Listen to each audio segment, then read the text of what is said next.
Silence can be louder than a scream when someone else's heart starts beating in your chest. One step closer and there is no turning back. This is how hatred becomes the only anchor in the storm.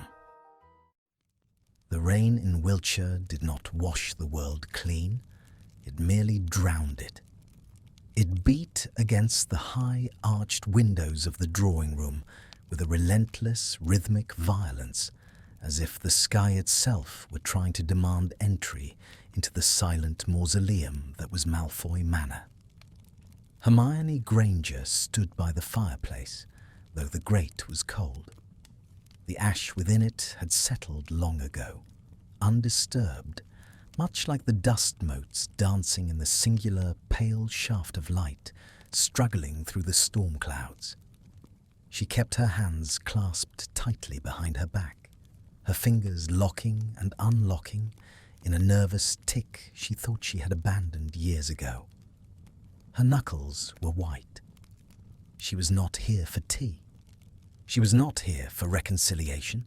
She was here to sell herself. The clock on the mantel ticked. The sound was obscenely loud in the vast empty space. Tick, tick, tick. Each second was a reminder of the time she was wasting, of the lives currently fading away in St. Mungo's, victims of the echo, a dormant curse residue that had suddenly flared to life in the blood of Muggle-borns held captive during the war. The cure existed. She knew it did.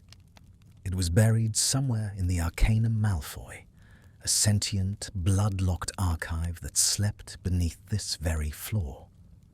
The Ministry had tried to confiscate it. They had failed. The Order had tried to breach it. They had failed. The library did not respond to warrants or force. It responded only to the signature of the bloodline, or the signature of a bond. The heavy oak doors creaked open. Hermione did not flinch, though every instinct in her body screamed at her to draw her wand. She forced her shoulders to lower, turning slowly to face the man who entered. Draco Malfoy looked less like a man and more like a sketch of one, drawn in charcoal and erased halfway through. 5 years had sharpened him, carving hollows beneath his cheekbones and stealing the color from his skin. He wore a simple black suit, unbuttoned at the collar, devoid of the ostentatious robes his father used to favor. He looked expensive, elegant, and utterly ruined. He stopped 10 paces from her. He did not bow. He did not smile. He simply looked at her with grey eyes that held the terrifying stillness of a frozen lake. "Granger," he said. His voice was a low rasp, unused and dry. "You're punctual. I find that irritatingly consistent of you." "Malfoy," she replied. Her own voice sounded too loud to her ears, too desperate. She cleared her throat, seeking the professional, detached tone she used in the Wizengamot. "Thank you for agreeing to see me." "I didn't agree," he corrected, walking past her to the drinks cabinet. He moved with a fluid, predatory grace, but there was a heaviness to his step, as if he were walking through water. "My solicitors informed me that if I didn't see you, you would likely attempt to blow my front door off its hinges. Again." "I would have used a dismantling charm," she said stiffly. "It's cleaner." He poured a glass of fire whiskey. He didn't offer her one. The crystal clinked against the bottle, a sharp, fragile sound. He took a sip, grimaced, and finally turned back to face her. "Let's dispense with the pleasantries we aren't having. You want the library? I want to be left alone. We have a conflict of interest." "You know what is happening," Hermione said, taking a step forward. The space between them felt charged, electric with years of accumulated animosity. "People are dying, Malfoy. People you went to school with." The Arcanum has the counter-curse. I've traced the magical signature to a grimoire from the 14th century, bound in... I know what it's bound in. He cut her off. His eyes narrowed. And I know why you're here. The Ministry cannot seize the books. The magic would incinerate them. So, you've found the loophole. Hermione swallowed hard. This was it. The precipice. The library recognizes family. By blood or by law. Draco swirled the amber liquid in his glass, staring down at it. Marriage. He said the word with profound distaste, as if he were tasting spoiled milk. A legal fiction to trick an ancient magical consciousness. A temporary contract, she corrected quickly, her heart hammering against her ribs. She reached into her beaded bag, still the same one, old habits died hard, and pulled out a thick roll of parchment. She placed it on the low table between them. I've drafted it myself. It is watertight. A standard Ministry handfasting. No ceremony, no guests, no consummation required. It grants me access to the family wards as Lady Malfoy for exactly 1 year and 1 day. Once the cure is synthesized and distributed, the contract dissolves. We annul. We never speak again. Draco looked at the parchment. He didn't pick it up. He looked at her. His gaze traveled over her face, analyzing, dissecting. It made her skin prickle. She felt suddenly exposed, stripped of her accolades and her war hero status, reduced to a desperate girl begging a former enemy for help. You are frantic, he observed quietly. It wasn't an insult. It was a diagnosis. You are terrified that you can't save them, and your savior complex is so swollen you are willing to tie yourself to a Death Eater to fix it. Ex-Death Eater, she snapped, her control fraying. And I am willing to do whatever is necessary. That is the difference between us, Malfoy. I don't run from the consequences. Something flickered in his eyes, a spark of anger, hot and fast, before the ice reclaimed it. He set his glass down. You think this is a consequence? This?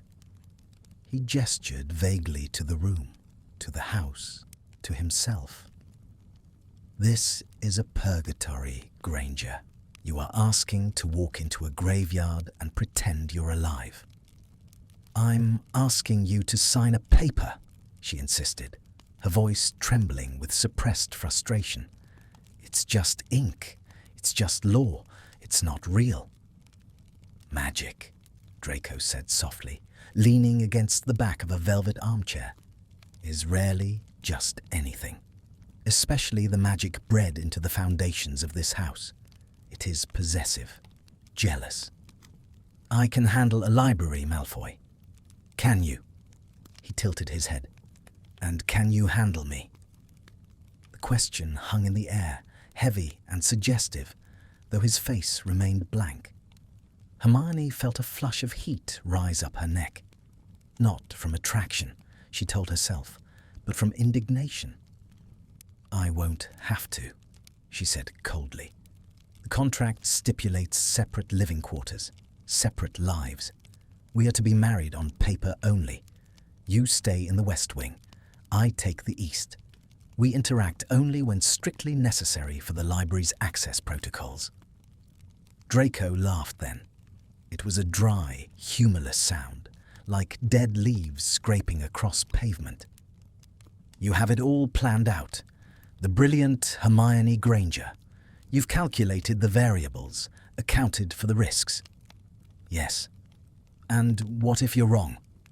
I'm not. He stared at her for a long moment, the silence stretching until it was almost painful. The rain lashed harder against the glass, casting long, weeping shadows across the room. Hermione refused to look away. She needed him to see her resolve. She needed him to know she wouldn't back down. Finally, Draco pushed off the chair. He walked to the table and looked down at the parchment. He traced the edge of the paper with a long, pale finger. 1 year, he murmured. And 1 day, she added. And in return, he asked, not looking up. What do I get, Granger, aside from the pleasure of your intolerable company? Immunity, she said. Full ministry pardons for the remaining infractions on your record. The lifting of the travel ban. Unfreezing of the assets currently held in escrow. You get your life back. He looked up then, and the bleakness in his eyes took her breath away. You can't give me that, he said, but I suppose the gold will be useful. He reached into his jacket pocket and withdrew a sleek black quill. He didn't ask for a pen. He didn't ask for amendments. Draco, she said, the use of his given name slipping out before she could stop it. It sounded foreign on her tongue. He paused, the quill hovering over the signature line. Don't, he warned, his voice dropping an octave. Don't try to make this noble. It's a transaction. You are using me. I am allowing it. Let's keep it honest. He signed. His signature was sharp, angular, slashing across the page like a wound. Draco Lucius Malfoy. He straightened and held the quill out to her. Hermione hesitated. For a fraction of a second, a primal warning bell rang in the back of her mind. A sense of vertigo, as if she was standing on the edge of a cliff and the ground was crumbling. It does not recognize intention, the warning whispered. It recognizes bond. She pushed the thought away. Logic, reason, necessity. She took the quill. It was warm from his hand. The contact of her fingers brushing his was brief, accidental, but it sent a strange, jarring, static shock up her arm. She ignored it. She bent over the table and signed her name below his. Hermione Granger. The moment the ink settled, the parchment did not just sit there. It hissed. A golden light, faint but distinct, flared along the edges of the paper. It wasn't the standard ministry glow of a sealed contract. It was darker, older, a burnished, heavy gold that looked like molten metal. The light didn't fade. It sank into the paper, then seemed to bleed outwards, dripping off the table and vanishing into the floorboards. The air in the room suddenly grew heavy, the pressure dropping so fast Hermione's ears popped. The fire in the grate, which had been dead for hours, roared to life with a snap that sounded like a breaking bone. The flames were not orange, but a deep emerald green. Hermione gasped, stumbling back a step. What was that? Draco didn't move. He was staring at his hand, the hand that had signed the paper. He was flexing his fingers slowly, his expression one of detached horror. Malfoy? She asked, her voice rising in panic. He looked up at her. The grey of his eyes seemed to swirl, darker than before. He looked at her, and for the first time, she felt he wasn't just seeing a woman in his drawing room. He was seeing her, as if a veil had been ripped away. He rubbed his chest, right over his heart, as if something were bruising him from the inside. The contract, Hermione stammered, reaching for her wand. It's just a standard magical binding. No, Draco whispered. The word was barely a breath, but it carried across the room with terrifying clarity. He walked toward her. He didn't stop at 10 paces. He didn't stop until he was standing directly in front of her, close enough that she could smell the scent of rain, parchment, and expensive whiskey that clung to him. He was tall, looming over her, but he wasn't threatening violence. He seemed tethered. He reached out. His hand trembled slightly. He didn't touch her, but he held his palm inches from her face, as if testing a barrier. Hermione felt it then. A phantom warmth, a pull. a hook buried deep behind her navel, attached to a line that ran straight into the center of his chest. It was nauseating. It was undeniable. "What did you do?" she whispered, fear finally cracking her composure. Draco dropped his hand. His face was pale, his expression unreadable, caught somewhere between awe and devastation. He looked at the parchment on the table, then back to her. "I didn't do anything," he said, his voice void of all emotion. "We did. You said this was a legal agreement, Granger." "It is." "Then why?" he asked, and his eyes locked onto hers with a sudden, ferocious intensity. "Can I hear your heartbeat?" Hermione stopped breathing. She strained her ears in the silence. Thump, thump. It wasn't hers. It was too slow, too steady. A heavy, rhythmic drumming that echoed in her own skull, syncing with her own pulse, until she couldn't tell where she ended, and he began. Outside, a peal of thunder shook the manor foundation, sounding like a gavel coming down. The judgment had been made. "The manor accepts," Draco said, and the resignation in his voice terrified her more than any shout could have. "Welcome home, wife." The descent into the underbelly of Malfoy Manor was not a walk. It was a burial. Hermione followed the flickering light of Draco's wand, her heels clicking unevenly against the rough-hewn stone steps that spiraled down into the dark.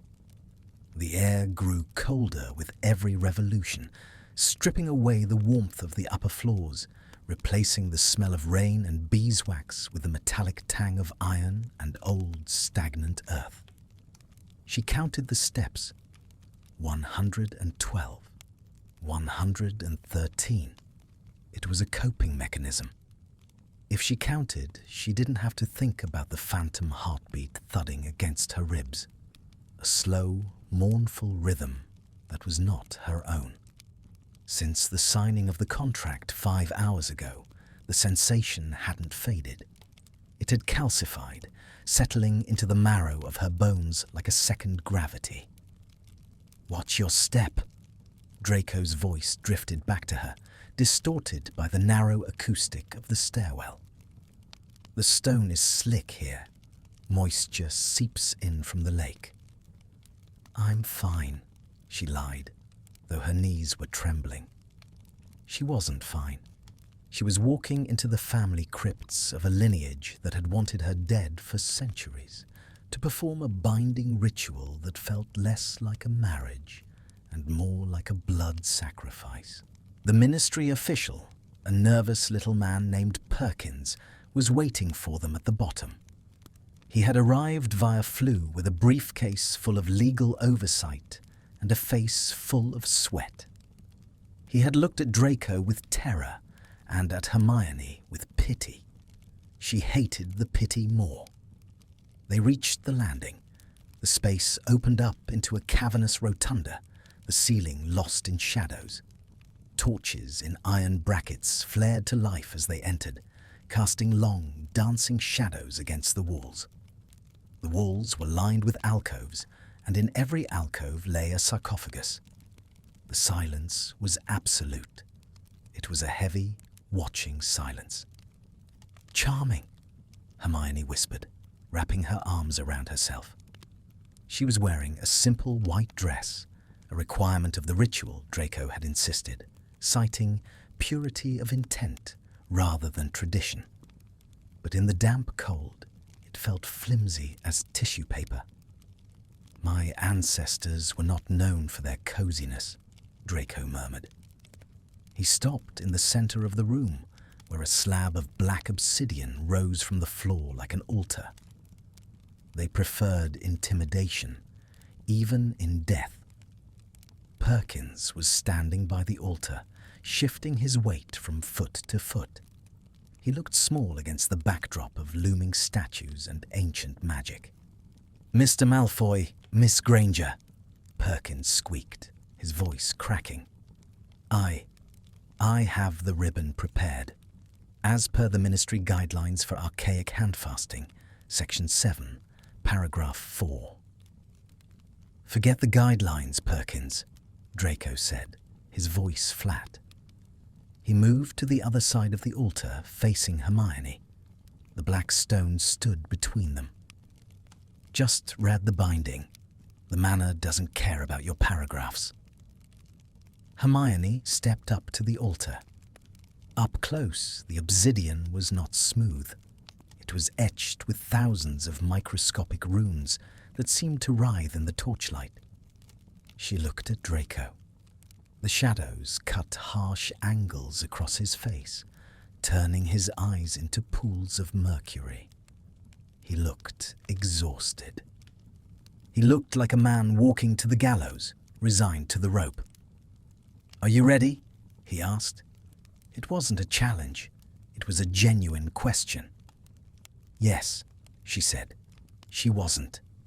"Give me your hand." Hermione hesitated. The memory of the shock she had felt when taking the quill rushed back. But she had no choice. The echo was killing people. Ginny had sent an owl this morning. 2 more Muggle-borns had been admitted to St. Mungo's, with grey veins spreading across their chests. She reached out. Draco reached out. Their palms met over the centre of the obsidian altar. This time, there was no spark. Instead, there was a sudden, sickening drop in pressure, as if all the air had been sucked out of the room. Draco's skin was ice-cold, dry and rough. In contrast to her own clammy, trembling palm, his hand felt like stone. He gripped her fingers. His hold was firm, clinical, but beneath the touch, she felt that terrible resonance again. A hum. A vibration that travelled up her arm and settled in her teeth. It was the feeling of 2 magnets snapping together, correcting an alignment she hadn't known was broken.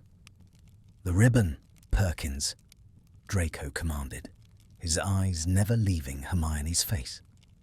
The ministry official fumbled in his pocket and produced a length of silver silk. It looked innocuous, a piece of fabric. "Right. Yes," Perkins stammered.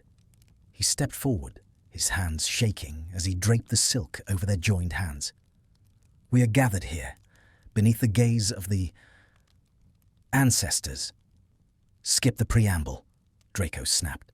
"The vow." Perkins swallowed hard. He opened a small leather-bound book. "Do you, Draco Lucius Malfoy, bind your magic, your name, and your protection to this woman?" "I do," Draco said. The words were heavy, dropping like stones into a well. The ribbon tightened slightly on its own. Hermione stared at it. It was constricting, the silver threads digging into her skin. "And do you?" Perkins turned to her. "Hermione Granger, bind your magic, your trust, and your loyalty to this house." The wording was wrong. That wasn't the standard ministry text. It was supposed to be, "to this man." "To this house," she repeated, her brow furrowing. That wasn't in the draft. "The manor demands it," Draco said softly, his thumb pressing into the back of her hand. It felt like a warning. "Just say it, Granger. Don't fight the wording now. The magic is listening." She looked at him. His eyes were wide, urgent. The air around them was beginning to thicken, swirling with a faint grey mist that smelled of ozone and ozone. The runes on the altar were glowing. Hermione faltered. Her loyalty to Malfoy Manor, to the place where she had been tortured.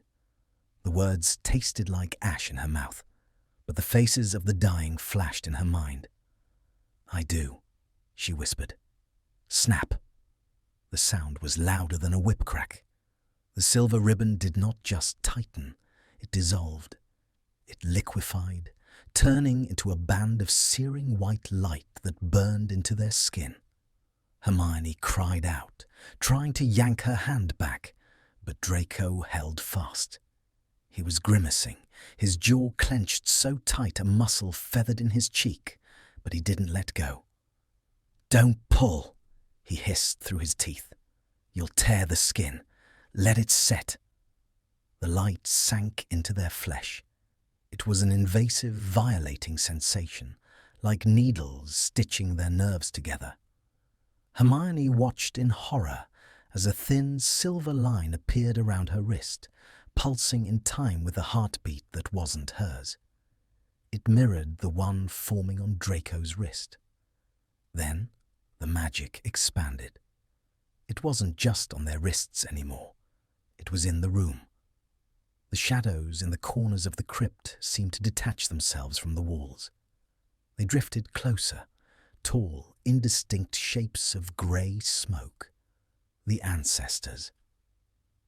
Perkins let out a squeak of terror and backed away, tripping over his own robes. That is not normal. That is Class A spectral manifestation. "Silence!" Draco roared, his voice echoing with a power that wasn't entirely his. The spectral shapes circled the altar. They passed through Hermione, and she felt a chill so profound it burned.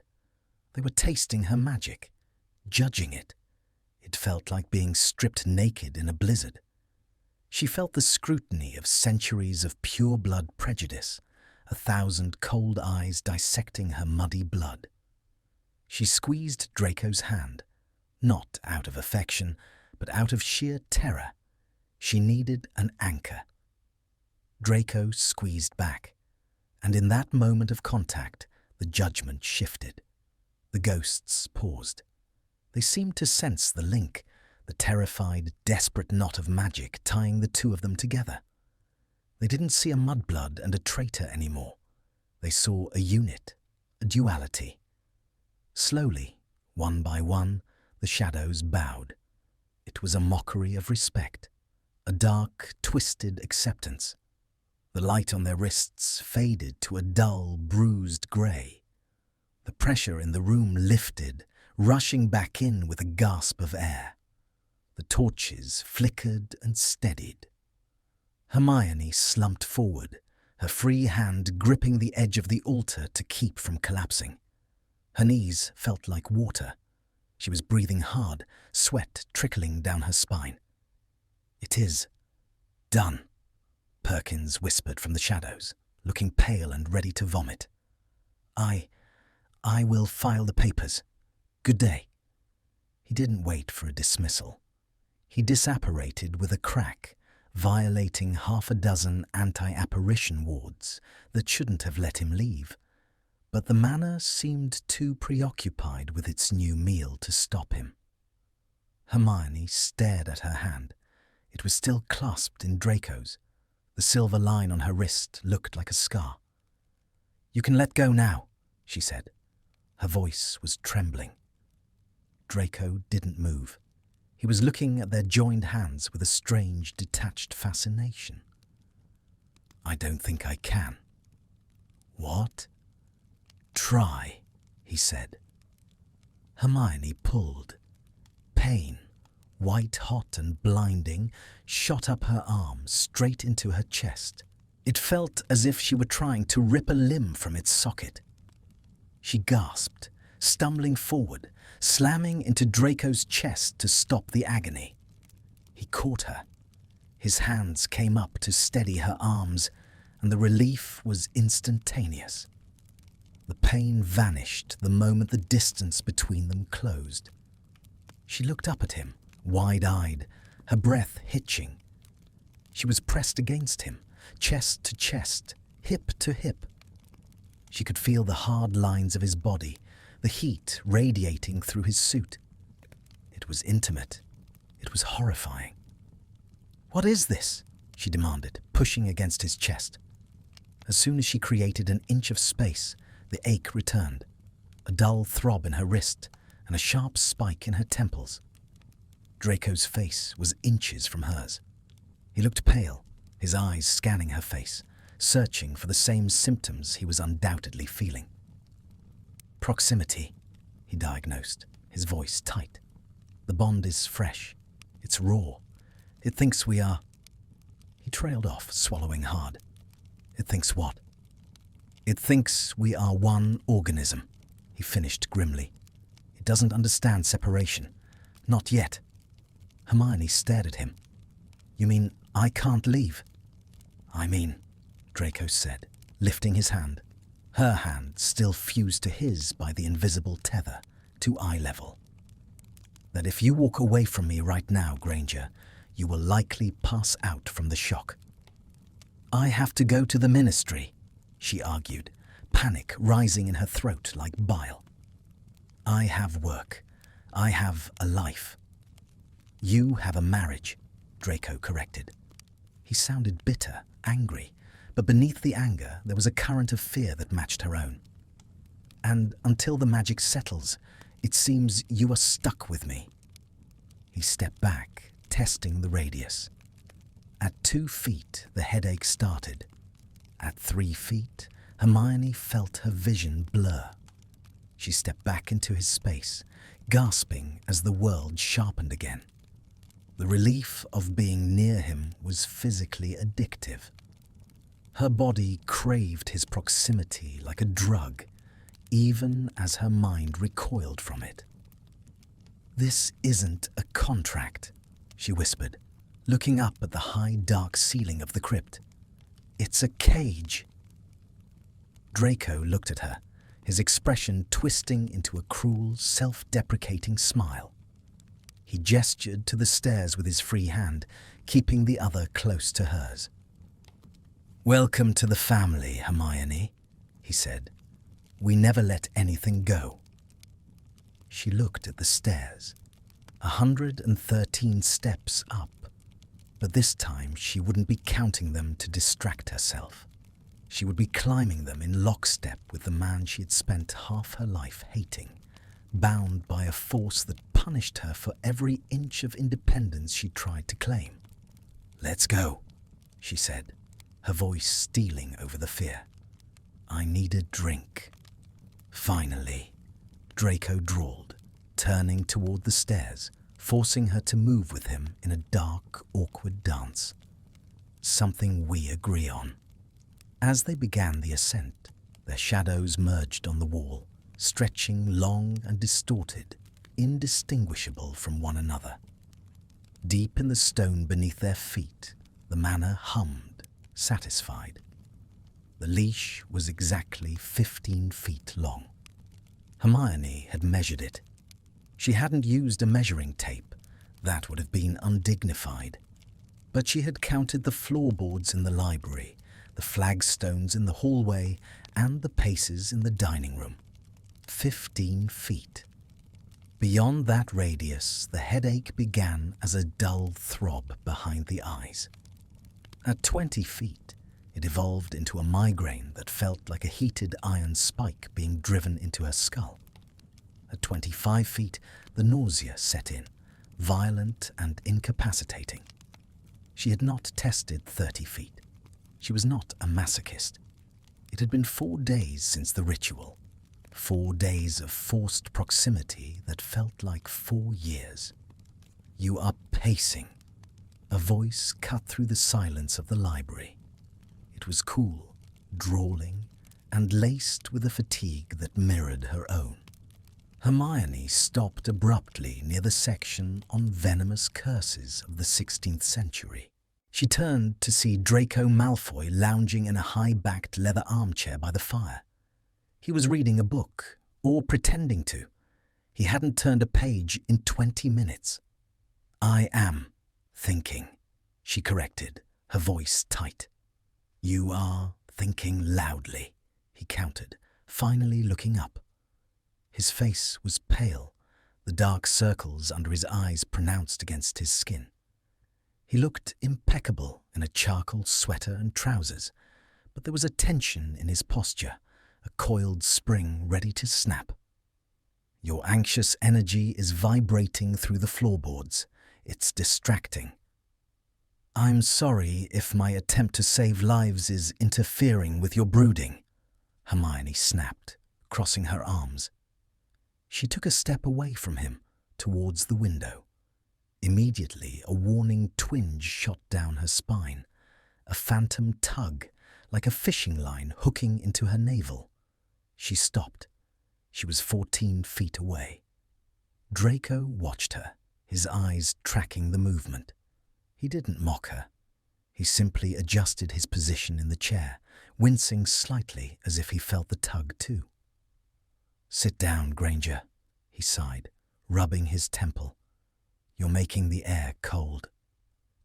It was true. The echo of the bond had side effects they hadn't anticipated.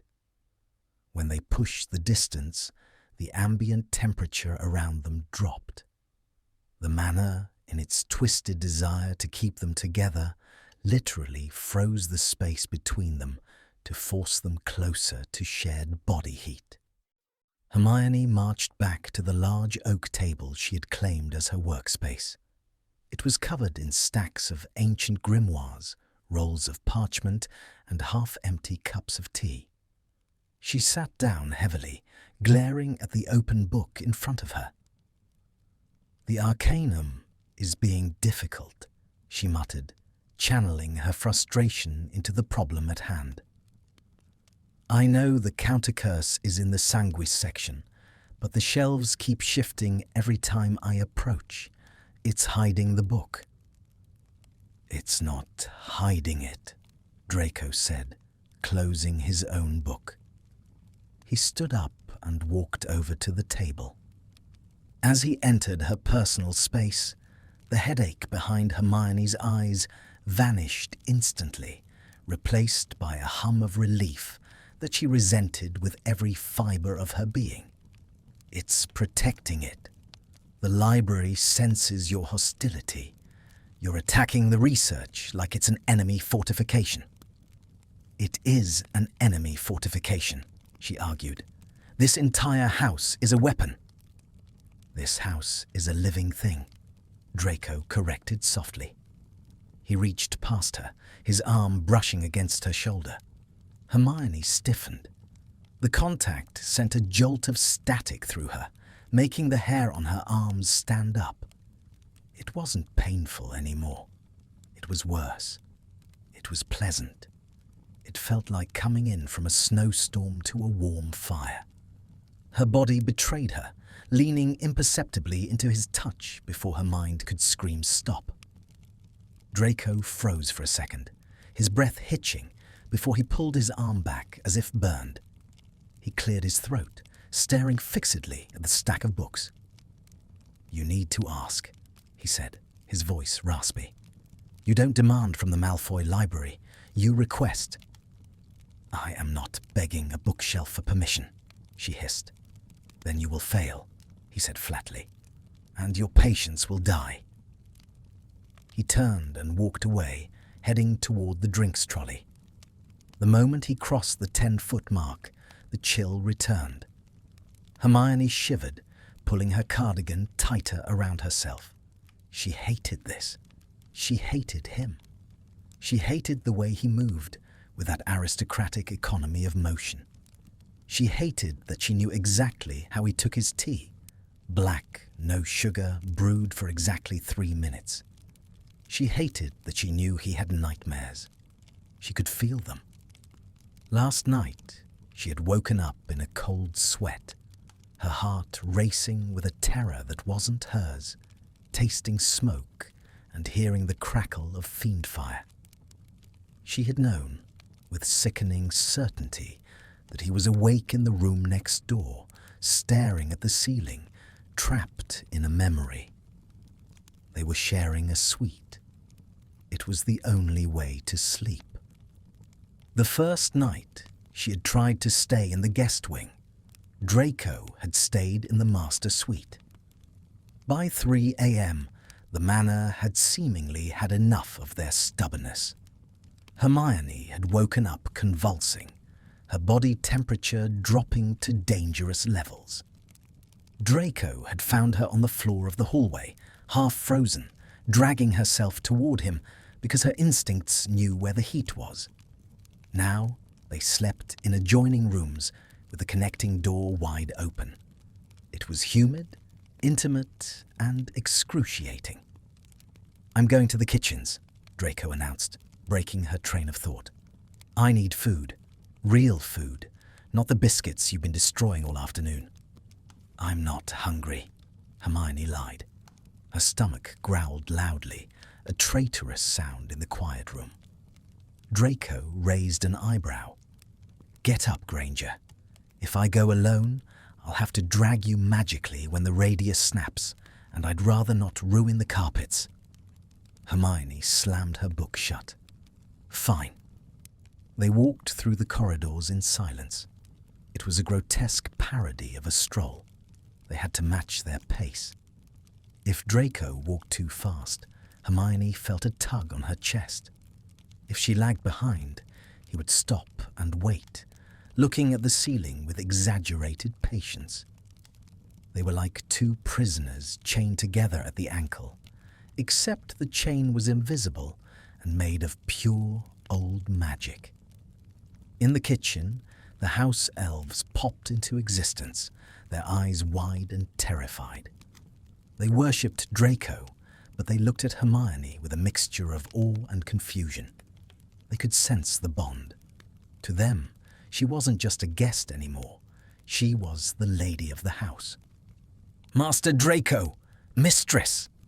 An elf named Tippy squeaked, bowing so low his nose touched the stone. "What can Tippy get for you?" "Something warm," Draco said, leaning against the counter. He looked exhausted.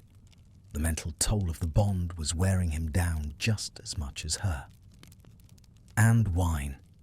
The elf made wine. They ate at the small wooden table in the kitchen, shunning the vast, oppressive dining hall. It was strange, domestic. Hermione watched Draco tear a piece of bread with long, slender fingers. She watched the way his throat moved when he swallowed. She realized with a start that she was staring. "What?" he asked, not looking up. "Nothing," she murmured, looking down at her soup. I never thought I'd see you eating bread in a kitchen." "I do eat, Granger. Shocking, I know." "No, it's just..." She gestured vaguely. "You're so human. Here." Draco stopped chewing. He looked at her, and for a moment the mask slipped. His eyes were unguarded, filled with a bleak, profound loneliness. "I was always human," he said quietly. "You just never looked close enough to see it." The air between them shimmered.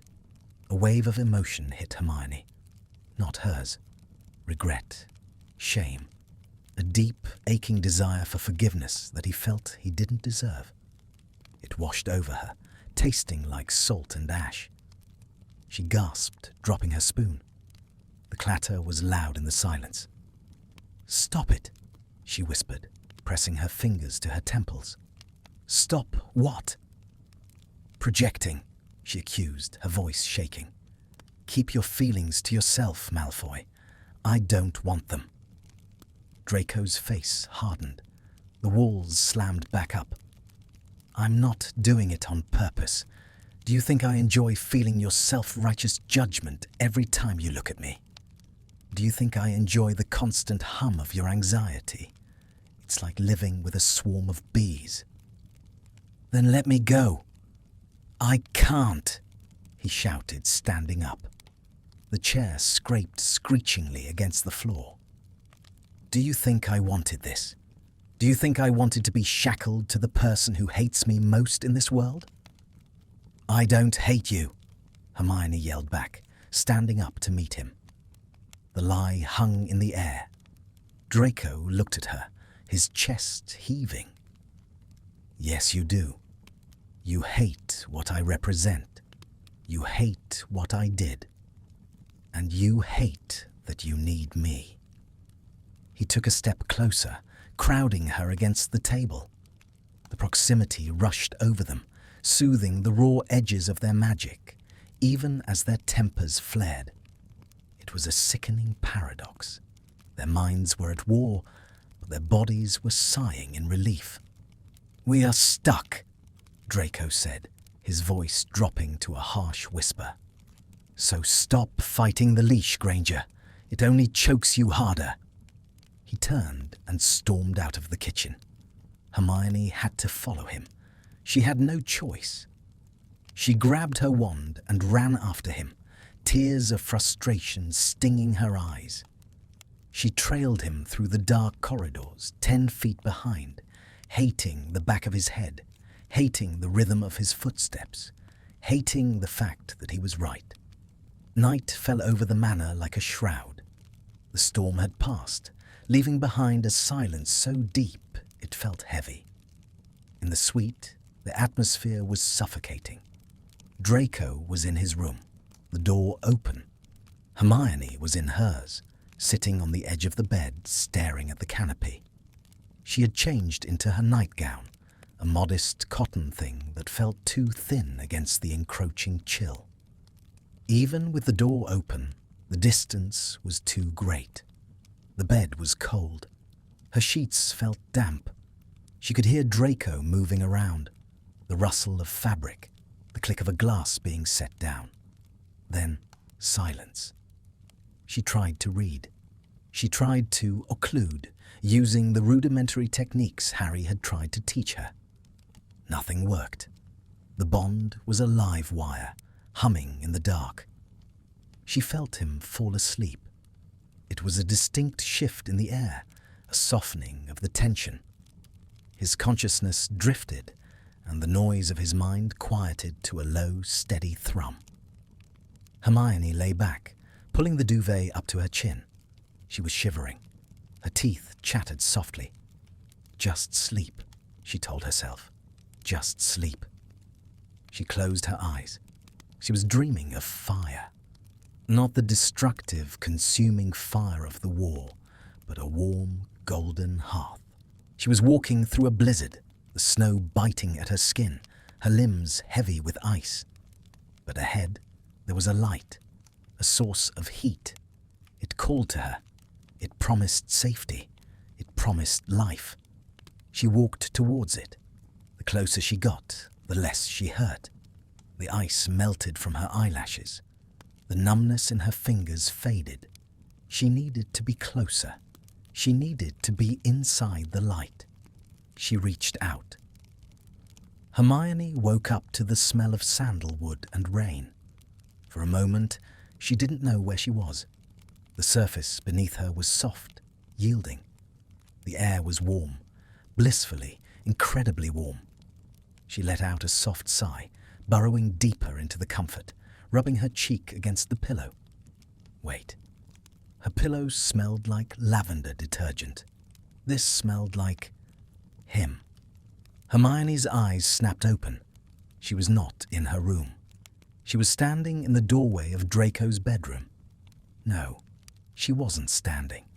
She was kneeling on the floor, her upper body slumped onto the foot of his bed. Her hands were gripping the duvet, her knuckles white. Moonlight streamed through the tall windows, illuminating the room in shades of silver and blue. And Draco was awake.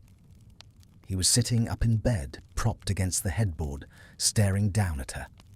His chest was bare, his skin pale as marble in the moonlight. He looked utterly terrified. Hermione scrambled backward, her heart leaping into her throat. She fell back onto the carpet, gasping. She stammered, her voice thick with sleep. I was in my room. I was asleep. Draco didn't move. He looked at her with wide, dark eyes. He wasn't angry. He looked shaken. You walked, he whispered. I've never sleepwalked in my life, she denied, wrapping her arms around herself. But she wasn't cold anymore. Being in his room, within 5 feet of him, the air was temperate, comfortable. The magic dragged you, Draco said. He ran a hand through his messy blonde hair, his fingers trembling slightly. I woke up because I felt you pulling, like a tide. He looked at the empty space beside him on the large 4-poster bed. Then he looked back at her, huddled on the floor. You were crying in your sleep, he said softly. You were saying it was cold. Hermione felt a flush of humiliation burn her cheeks. I'm going back to my room. Don't. The word was sharp, commanding. Hermione froze. Draco let out a harsh breath. If you go back there, you'll just freeze again, and you'll likely walk back here again. And I'd prefer not to wake up to you clawing at my blankets like a revenant. So, what do you suggest? She demanded, her voice rising hysterically. That I sleep on the floor like a dog? Draco stared at her for a long, agonizing moment. The silence stretched, filled with the undeniable thrumming resonance of the bond. It was purring now. It was satisfied that they were in the same room. He shifted, moving to the far edge of the mattress, turning his back to the other side. He pulled the duvet up to his shoulder. The bed is 6 feet wide, Granger, he said to the wall. Stay on your side. If you touch me, I will hex you. Hermione stared at his back. Her mind screamed no. It was improper. It was insane. It was Draco Malfoy. But the cold from the hallway was already creeping in through the open door, nipping at her bare ankles. And the warmth radiating from the bed, from him, was calling to her blood, a siren song of survival. She stood up on shaky legs. She walked to the empty side of the bed. She hesitated for one last second, looking at the expanse of white linen that separated them. A no-man's land. She climbed in. The mattress dipped under her weight. She lay on the very edge, her back to him, staring at the moonlight hitting the wardrobe. She pulled the covers up. The warmth was instantaneous. It wasn't just physical heat. It was a magical settling. The headache she hadn't realized she still had dissipated completely. Her heartbeat slowed. Her muscles uncoiled. For the first time in 4 days, she felt safe. "Good night, Malfoy," she whispered into the dark, hating herself. There was a long pause. She thought he wouldn't answer. "Good night, Granger."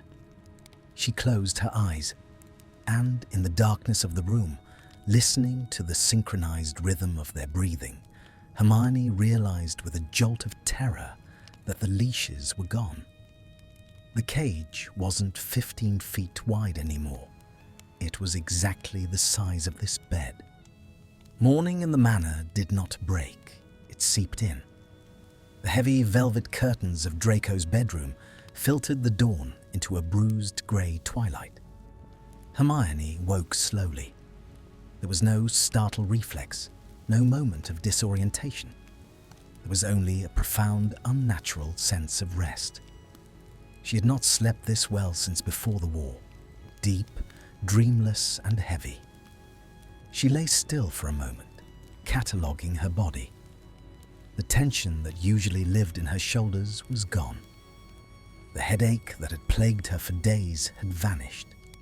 She felt recharged, her magic humming beneath her skin like a well-tuned instrument. She turned her head. Draco was asleep on the other side of the bed. During the night, they had migrated. They were no longer clinging to the perilous edges of the mattress. They had drifted toward the center, drawn by the magnetic pull of the bond.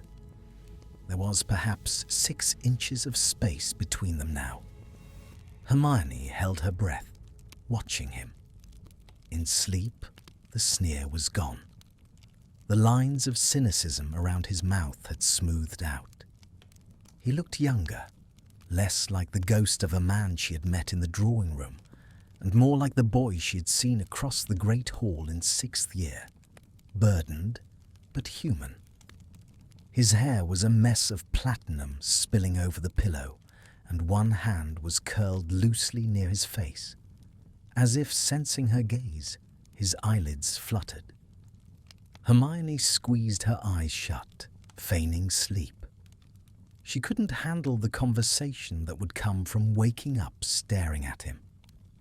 She heard him shift, the rustle of linen, a sharp intake of breath. He had realized where they were. He had realized how close they were. He didn't move away. For a long, suspended minute, Hermione felt his gaze on her. She felt something else, too. A strange, soft ripple in the air, like a phantom finger tracing the line of her jaw. It wasn't a physical touch. It was the bond, transmitting a flicker of curiosity. No, it was simpler than that. It was recognition. Then the mattress shifted. Draco got up. "I know you're awake, Granger," he said, his voice rough with sleep. "Your breathing changed." Hermione opened her eyes. He was standing by the bed, his back to her, pulling on a dressing gown. He looked rigid, his armor slamming back into place. "Good morning," she said, sitting up and clutching the duvet to her chest. It felt absurdly domestic. It felt dangerous. "Breakfast is in 20 minutes, he said, not turning around. "And then the library. We've wasted enough time fighting the walls. Today, we work." The Arcanum Malfoy was a mood waiting to happen. Today, it was sullen. The towering shelves of dark wood seemed to lean inward, casting long, crooked shadows over the reading tables. The air smelled of old parchment, dry ink, and the metallic tang of preservation charms. They worked in silence for the first 2 hours. It was a productive silence. The bond, satisfied by their proximity and their shared intent to solve the echo curse, which technically threatened the magical population and thus the stability the manor craved, had settled into a low background hum. Hermione was cross-referencing blood curse variants in a crumbling tome titled The Weaving of Veins. Draco was across the table, translating a runic scroll that detailed countercharms for soul sickness. He was working with a terrifying efficiency. Hermione watched him out of the corner of her eye. He didn't just read the runes, he seemed to absorb them. His fingers tapped a rhythmic pattern on the table as he read, a nervous tick she found strangely grounding. Suddenly, a wave of nausea hit her. It wasn't physical, it was emotional. A wash of cold, slimy self-loathing that started in her stomach and rose to her throat. It tasted like ash. It felt like standing in the middle of a burning room and knowing you lit the match. Hermione gasped, dropping her quill. She clutched the edge of the table, her eyes watering. "Stop it," she whispered. Draco looked up, his quill freezing mid-stroke. "Stop what?" "Stop. Feeling that," she choked out. "It's suffocating." Draco's eyes widened slightly. He looked down at the scroll he was reading. Hermione followed his gaze. It was a list of ingredients for a potion used to purge impurities from the blood. A potion his family had likely used. A potion that had likely contributed to the ideology that started the war. The realization hit her. She wasn't feeling her own disgust. She was feeling his. "I can't help what I feel, Granger," he said, his voice low and defensive. He shoved the scroll away, "and I certainly didn't ask to broadcast it to you." "It's getting stronger," Hermione said, rubbing her chest. The sensation was fading now that he had broken his focus, but the aftertaste remained. The sensory bleeding. It's not just physical anymore, it's emotional. "Wonderful," Draco drawled, leaning back in his chair. "So, now I have to monitor my thoughts, lest I upset your delicate sensibilities." "It's not about sensibilities, Malfoy. It's about functionality. I can't concentrate if I'm drowning in your guilt." Draco stood up so abruptly, his chair tipped over. The noise cracked through the library like a gunshot. "My guilt?" he hissed, leaning over the table. His grey eyes were turbulent, swirling with a storm she could suddenly feel on her skin. A prickling, electric anger. "You think you know what this feels like. You get a splash of it, a drop. I live in this ocean every day." "Draco," she started, the name slipping out again. "Don't," he warned. "Don't pity me. I don't want your Gryffindor benevolence. I want this contract to end so I can go back to rotting in peace." He turned and walked toward the window, staring out at the rain-lashed grounds. Hermione sat there, her heart pounding. But it wasn't just fear. Beneath his anger, she felt something else radiating from him. A sharp, jagged spike of loneliness. It was so profound, so absolute, that it took her breath away. It was the feeling of a child standing in an empty house, waiting for someone who was never coming home. She looked at his back. He stood with his shoulders hunched, his hands gripping the windowsill. She shouldn't go to him. She should let him be. She stood up. The bond purred as she closed the distance. At 5 feet, the emotional static cleared, replaced by a strange clarity. She stopped beside him, not looking at him, just looking out at the grey, weeping sky. "I found a reference," she said softly, "to a resonance ritual. It requires 2 people of opposing magical cause to stabilize a chaotic element." Draco didn't look at her. "Opposing cause?" "Like us," she said. "Order and chaos. Light and, well, grey." He huffed a humorless laugh. "Dark, Granger. You can say it. I was marked by a Dark Lord. My core is as dark as this house." "No," she said. She didn't know why she said it. It just felt true. "It's not dark. It's muted. It's waiting." He finally looked at her. His expression was guarded, but the hostility had drained away, leaving a weary curiosity. "You are analyzing my soul now?" "I'm analyzing the data," she corrected, though her voice lacked its usual conviction. "The library responds to us better when we aren't fighting, when we synchronize." Draco looked down at her. He was taller than her, and for the first time the height difference didn't feel imposing. It felt protective. "You have ink on your cheek," he said. He reached out. It was an unconscious movement. His thumb brushed her cheekbone, wiping away a smudge of black ink. The moment skin touched skin, the world dropped away. It wasn't a spark this time. It was a flood. Hermione gasped as a rush of images, Draco's images, flashed behind her eyes. The cold stone of the astronomy tower, the smell of burning broomsticks in the room of requirement, the terrifying silence of the manor dining table. And then, clearer than anything else, her, Hermione, standing in the drawing room 5 days ago, looking fierce and unbreakable. Admiration. The feeling washed over her, warm and golden and terrifying. He admired her.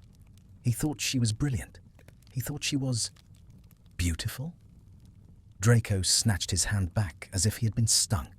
His face went paper white. He stammered. "I didn't mean." Hermione stood frozen, her hand coming up to touch her cheek where his thumb had been. Her heart was racing, but it wasn't just hers. His heart was hammering a frantic rhythm against her ribs. "You think I'm brilliant," she whispered. Draco's jaw tightened. A flush of pink stained his pale neck. He looked away, focusing intently on a rain droplet tracking down the glass. "You are the brightest witch of your age," he said stiffly. "It is an objective fact. I am not blind, Granger. I never was." The admission hung in the air, fragile as glass. It changed everything. It shifted the ground beneath them from enemies forced together to people who see each other. Hermione opened her mouth to speak, to ask, to crack. A sound like a breaking timber echoed from the back of the library. Draco whipped around, his wand instantly in his hand. "Stay behind me." What was that? The restricted section, he grimaced. It gets restless in storms. A book had flown off a high shelf. It was hovering in mid-air, its pages flapping wildly like the wings of a wounded bird. Dark purple smoke was pouring from its spine. It let out a high-pitched screech that grated on the bones. "Is that the screaming grimoire?" Hermione asked, reaching for her wand. "Don't use magic," Draco shouted. "It feeds on raw magical discharge. You have to bind it physically." The book turned. It seemed to see them. Or rather, it saw the concentration of magic between them. The bond. It shrieked and dove. It wasn't aiming for Draco. It was aiming for Hermione. She had a split second to register the leather-bound projectile hurtling toward her face. She raised her arms to shield herself. But she didn't feel the impact. She felt a heavy weight slam into her, knocking her backward. Draco had moved. He had moved with a seeker's speed, a blur of motion that defied logic. He threw himself in front of her, twisting his body so his back took the hit. The book collided with his shoulder with a sickening thud. The purple smoke hissed as it contacted his sweater, burning through the wool. They crashed to the floor. Hermione landed hard on the Persian rug, the air knocked out of her lungs. Draco landed on top of her, his elbows hitting the floor on either side of her head, taking the brunt of his weight to keep from crushing her. For a second, there was only the sound of their ragged breathing and the hissing of the book, which skittered away across the floor, seemingly satisfied with its attack. Hermione stared up. Draco was hovering over her. His face was inches from hers. His eyes were blown wide, black pupils swallowing the grey. A lock of hair had fallen across his forehead. He was grimacing in pain, but his gaze was frantically searching her face. "Are you hurt?" he demanded. His voice was raw. "No," Hermione whispered. She was too stunned to move. You jumped." "It's a cursed object," he gritted out. "It leaves a nasty scar. I have plenty. You don't." He didn't move. He should have moved. The threat was over. The book lay dormant in the corner, but the bond was singing. The position was compromising, intimate. His body covered hers completely, shielding her, encompassing her. The heat radiating between them was intense, a physical force that seemed to fuse them to the floor. Hermione could feel the hard planes of his chest against hers. She could feel the tension in his thighs, straddling her hips. She could smell the scent of him, rain, parchment, and the sharp metallic tang of adrenaline. And she felt his emotion, protective, possessive, mine. It wasn't a conscious thought. It was an instinct, a deep ancestral roar in his blood that said, "Do not touch what belongs to the house of Malfoy." Draco stared down at her, and she saw the realization dawn in his eyes. He wasn't just protecting a business partner. He wasn't just protecting a guest. "Draco," she breathed. His gaze dropped to her lips. It lingered there for a heartbeat, a dangerous, terrifying second where the world narrowed down to the space between their mouths. The air crackled. The potential for something irreversible hung heavy between them. Then he flinched. He scrambled off her, rolling to his feet with a grace that belied his panic. He backed away, clutching his injured shoulder. "Get up," he said. his voice harsh, turning his back on her. "We need to secure that book before it wakes up again." Hermione lay on the floor for a moment longer, staring at the ceiling. Her body was humming. Her skin felt too tight. Her lips tingled where his gaze had touched them. She sat up slowly, brushing the dust from her skirt. Her hands were shaking. She looked at Draco. He was standing by the bookshelf, casting a containment ward on the book with his good arm. His shoulders were rigid. He was building the walls back up, brick by brick. But it was too late. She had felt it. She had felt the ferocity of his protection. She had felt the admiration behind his occlumency shields. And worst of all, as she stood there in the dim light of the library, watching him bleed for her, she realized something that terrified her more than any curse. She hadn't wanted him to stop. The silence in the room was not peaceful. It was antiseptic. It smelled of dittany and burnt wool. Hermione sat on the edge of the chef's lounge in Draco's sitting room, a bowl of warm water and a clean cloth in her hands. Draco sat opposite her, his shirt removed, his skin starkly pale against the dark velvet of the chair. The curse from the book had left a mark. A jagged, angry purple bruise bloomed across his left shoulder, shaped like a skeletal hand. It radiated a cold heat that Hermione could feel even from inches away. "It's deep," she murmured, dipping the cloth into the water. "The magical residue is knitting into the muscle." "It's fine," Draco gritted out, staring fixedly at the fireplace. He was deliberately not looking at her. "Just clean it and let me be. If I leave it, it will fester. Dark magic thrives on neglect." She reached out. The moment the damp cloth touched his skin, he flinched, a minute tensing of the muscles. Hermione felt a jolt go through her own shoulder, a phantom echo of the stinging pain he was suppressing. "I can feel that, you know," she said softly, dabbing gently at the wound. "I am trying to occlude," he snapped, his voice tight. "But you are loud. Your concern is invasive. My concern is logical. You took a curse meant for me." Draco turned his head then, his grey eyes locking onto hers. They were stormed over, guarded. "I took a curse meant for my wife. The manor would have punished me if I hadn't. Don't read poetry into a reflex, Granger." He was lying.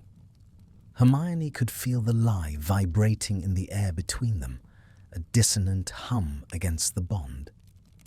He hadn't done it for the manor. He had done it because he had been terrified for her.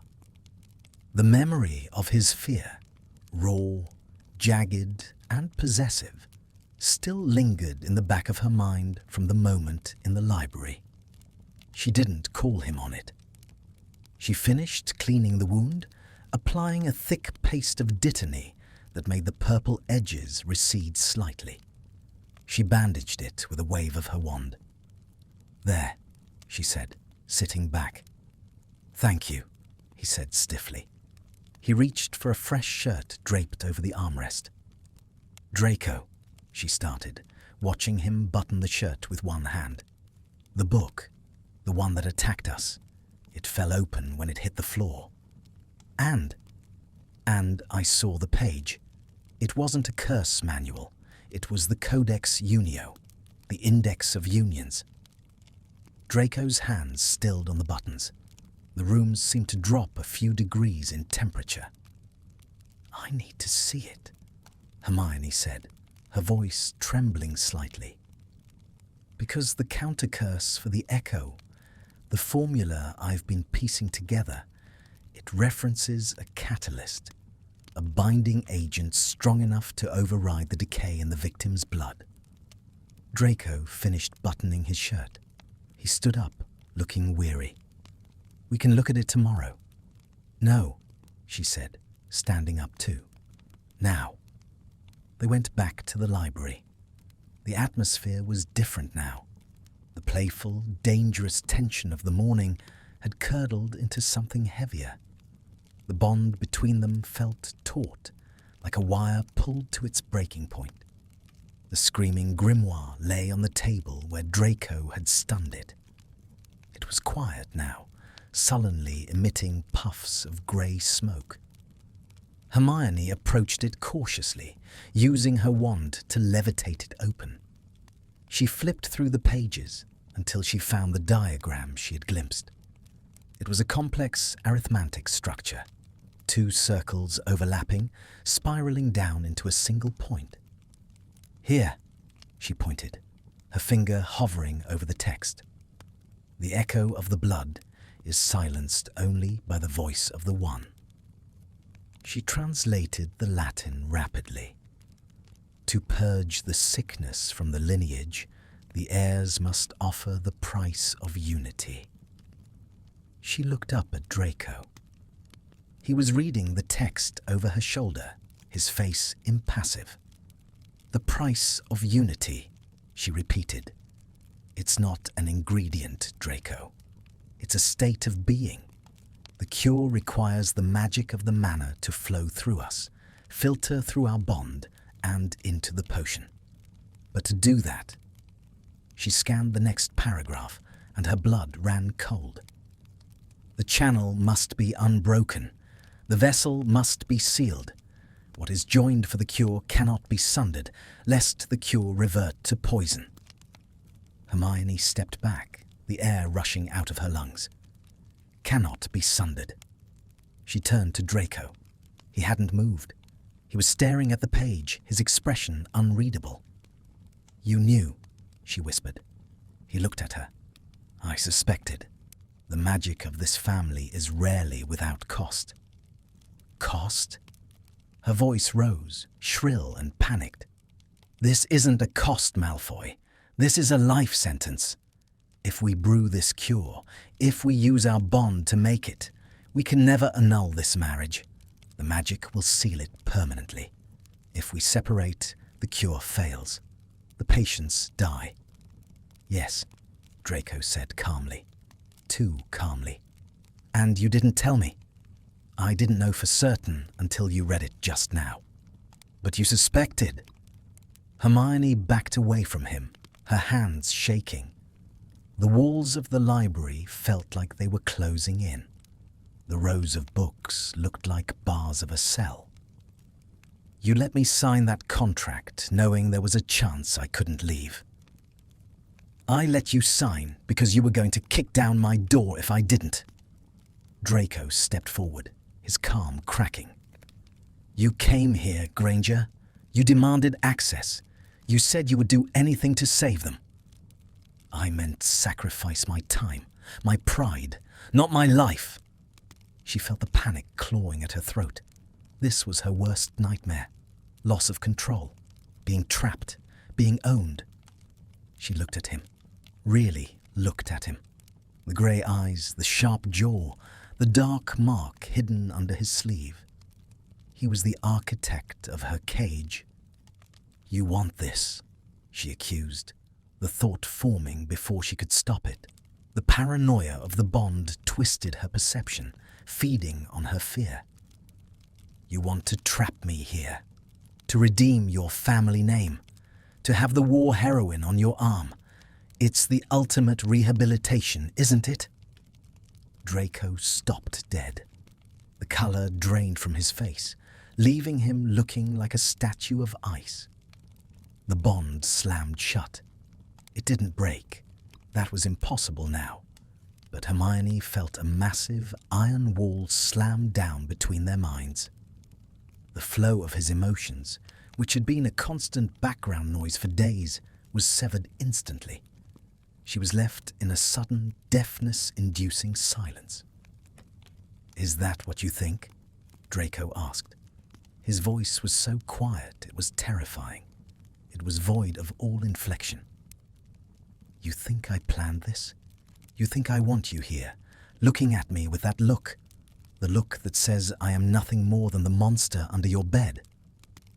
"I think you are a Malfoy," she spat, her fear making her cruel. And Malfoys always take what they want. Draco stared at her. For a second, she thought he might yell. She thought he might break something. Instead, he smiled. It was a terrible, broken smile that didn't reach his eyes. "You are right, Granger," he said softly. "We are monsters. Thank you for reminding me. I almost forgot myself for a moment." He turned on his heel. "The cure requires the bond to be deepened. We will perform the final rite at dawn. Until then, stay out of my sight." He walked out of the library. Hermione stood there, trembling. She expected the physical pain of separation to hit her as he crossed the 15-foot mark. She braced herself for the headache, the nausea. It didn't come.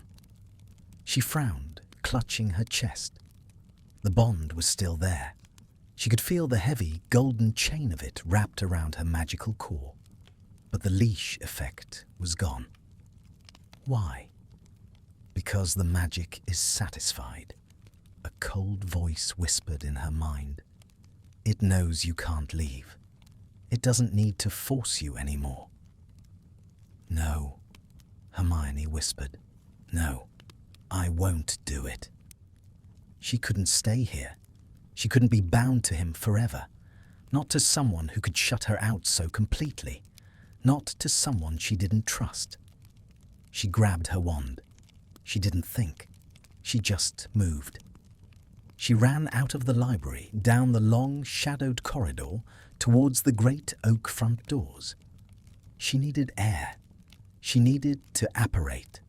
She needed to go to Harry, to Ron, to anyone who could break this. She reached the entrance hall. The doors were looming ahead. She pushed them open. The night air rushed in, cold and wet. Freedom. Hermione sprinted down the stone steps onto the gravel driveway.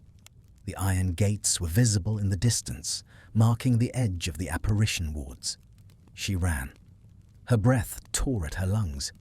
Her feet slipped on the wet gravel. She was halfway to the gates when the air around her changed. It thickened. It turned into syrup. Hermione pushed harder, panic rising. "Let me go!" she screamed at the empty grounds. She reached the boundary line. She could see the road beyond. She took a step. Boom! A wall of invisible force slammed into her.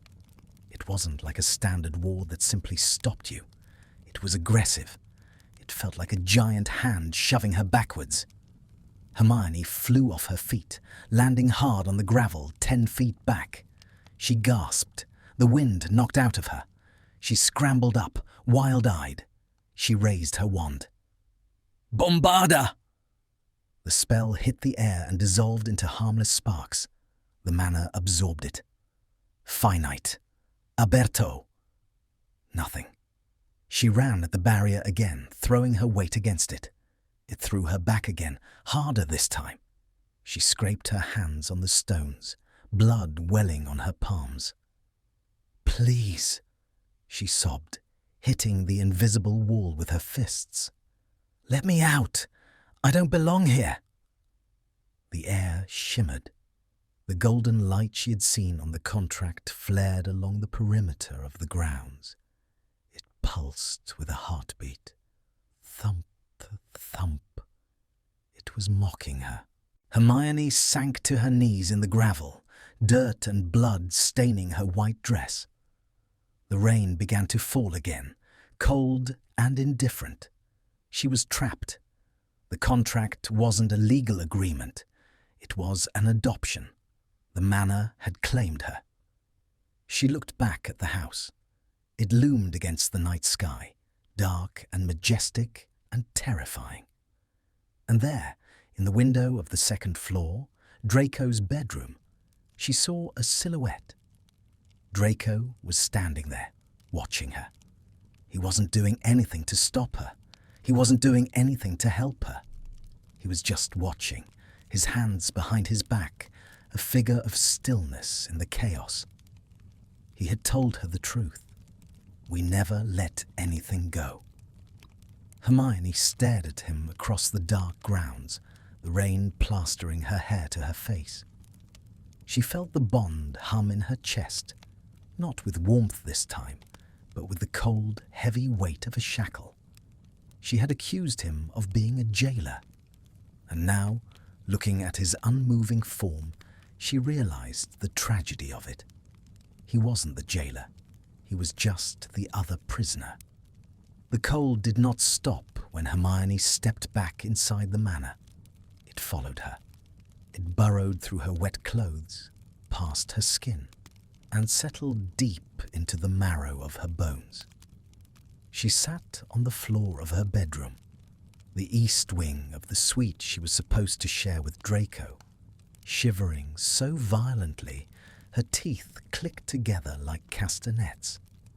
She had locked the connecting door, a futile, childish gesture against a wizard who owned the very wood of the frame, but she needed the illusion of a barrier.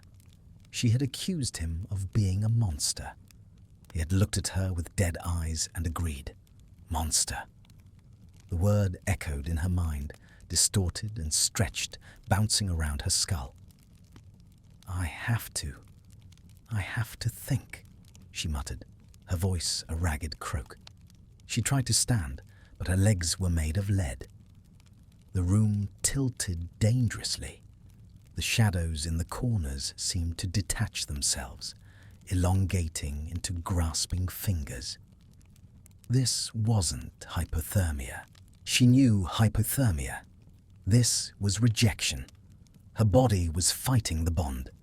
Her magical core, stubborn and Gryffindor proud, was trying to purge the foreign Malfoy magic that had grafted itself onto her soul. But the graft was too deep. The rejection was turning inward, tearing her apart. A wave of heat washed over her, instantaneous and blistering. 1 second she was freezing. The next, her blood was boiling oil. She tore at the collar of her sodden dress, gasping for air. Too hot, she whimpered, curling into a ball on the rug. Stop it, please. The magic didn't listen. It punished her for the distance. It punished her for the closed door. It punished her for the fear. Time fractured. She didn't know how long she lay there, suspended between fire and ice. She hallucinated. She saw Bellatrix Lestrange laughing in the vanity mirror. She saw Harry reaching for her, but his hands turned to smoke. She saw Draco standing in the rain, watching her break. Thump. A sound at the door. Not the locked one. The main door to her room. Granger. The voice was muffled, distant. Draco. Go away, she tried to scream, but it came out as a broken whisper. She didn't want him to see her like this. She didn't want the jailer to see the prisoner crumble. Granger, open the door. The house elves say the temperature in your room has dropped 30 degrees. The wards are screaming. She couldn't answer. The fever spiked again, a white-hot lance driving through her temples. She let out a low, pained moan, clutching her head. The door didn't open. It exploded inward, not with a bombarding spell, but with a sheer wave of command. The wood splintered and vanished. Draco stood in the threshold, his wand drawn, his silhouette framed by the dim light of the hallway. He looked furious. He looked terrified. He scanned the room, his eyes landing on her crumpled form on the floor. He crossed the distance in 3 strides, dropping to his knees beside her. "Don't touch me!" she shrieked, scrambling backward, her heels digging into the carpet. "Get away!" Draco froze, his hands hovering inches from her. "You are delirious. You have magical fever. I need to stabilize you." "You did this!" She wasn't making sense, and she knew it, but the paranoia of the sickness was steering the ship. "You trapped me. You want to keep me." "I am trying to keep you alive, you stubborn witch," he roared back, his composure finally snapping. He didn't wait for permission. He grabbed her arms. The contact was electric. Hermione arched her back, a scream tearing from her throat. It wasn't pain. It was an overload. It was like plugging a toaster into a lightning bolt. His magic rushed into her, flooding the empty, aching spaces where her own core was failing. It was aggressive, cool, and overwhelming. "Breathe," Draco commanded, his voice shaking. He pulled her upright, dragging her heavy, limp body against his chest. "Breathe, Hermione." She couldn't. The sensation was too intense. She was drowning in him. She could feel his heart hammering against her ear, fast, terrified, erratic. She could smell the soap on his skin and the lingering scent of ozone from the library. "It hurts," she sobbed into his shirt. "Draco, it hurts." "I know," he whispered into her hair. His hand came up to cradle the back of her head, pressing her closer. "I know. You're fighting it. Stop fighting. Let it in." "I can't. I'm not yours." "For tonight, you are," he said grimly. "Or you'll die. Is that what you want? To die a martyr for your pride?" He shifted, scooping her up into his arms. She was too weak to protest. Her head lolled against his shoulder. The world was a blur of motion as he carried her, not to the bed, but to the bathroom. He kicked the door open. The room was vast, dominated by a sunken marble tub. Draco didn't bother with taps. He pointed his wand at the tub. "Aguamenti incendio." Water rushed in, steaming and hot. He didn't put her down. He walked straight into the water, shoes, trousers, shirt, and all. The shock of the hot water against her freezing skin made Hermione gasp. Draco sat down in the tub, the water rising to their chests, pulling her onto his lap. He wrapped his arms around her, creating a cocoon of heat and magic. "Focus on me," he ordered. His voice was right in her ear, low and vibrating. "Ignore the fever. Focus on the bond.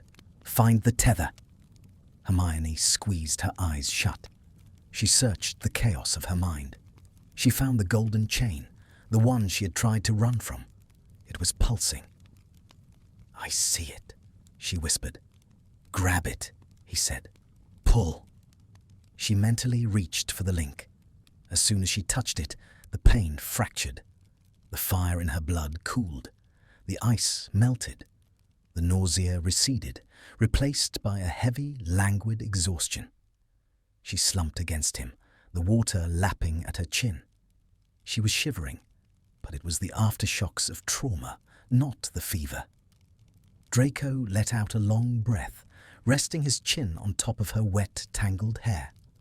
His arms were locked around her waist, unyielding. They sat there in silence for a long time. The only sound was the gentle slosh of water and their ragged breathing.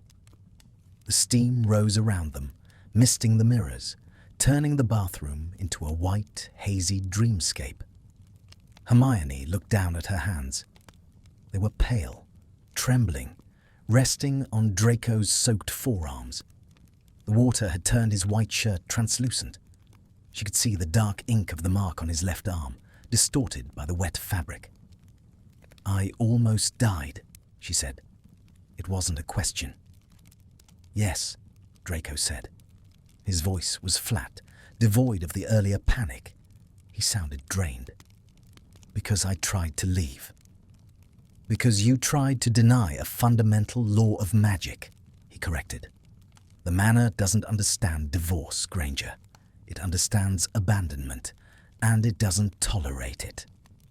Hermione turned her head slightly, looking up at him. His face was wet, water dripping from his jaw. His eyes were closed, his head tipped back against the marble rim of the tub. He looked like a fallen angel, beautiful, severe, and utterly defeated. "You knew this would happen," she said softly. "If I ran." He opened his eyes. They were grey and bleak. "I knew it was a possibility. I hoped I was wrong." "You stood at the window," she accused, though the venom was gone from her voice. "You watched me." "I couldn't stop you," he said. "If I had tried to physically restrain you, the magic would have interpreted it as an attack. It would have defended you by hurting me. And if I had used magic to stop you, it would have started a duel. The only way you could learn the boundaries of the cage was to hit the bars yourself." He tightened his grip on her, just for a second, then relaxed it. "I'm sorry," he whispered. The apology hung in the damp air. Draco Malfoy did not apologize. He deflected. He sneered. He justified. "You're sorry for the cage?" Hermione asked. "I'm sorry you're in it with me." He looked away, staring at the taps. "I told you, Granger. I am a ruin. I warned you not to touch the walls. But you have to fix everything. You have to save everyone." "I thought I could save you too," she admitted. The words slipped out before she could check them. Draco laughed. It was a wet, broken sound. "Save me? From what? The money? The legacy? I am exactly where I deserve to be, serving a sentence in a house that remembers every crime I committed." "You aren't a monster, Draco. You said I was." "I was scared," she said. She shifted in his lap, turning to face him more fully. The water swirled around them. "I was scared because when we are close, I don't feel like myself anymore. I feel like us, and I don't know who us is." Draco looked at her. His gaze dropped to her mouth, then back to her eyes. The intensity was back, but it wasn't predatory.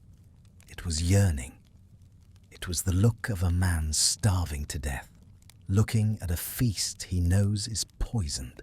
"I know who us is," he murmured, "and that is why you should be scared." He reached up and brushed a wet strand of hair from her forehead. His touch was gentle, reverent. His fingers lingered on her temple. "The fever broke down your shields," he said. "I can hear you again, loud and clear." Hermione swallowed.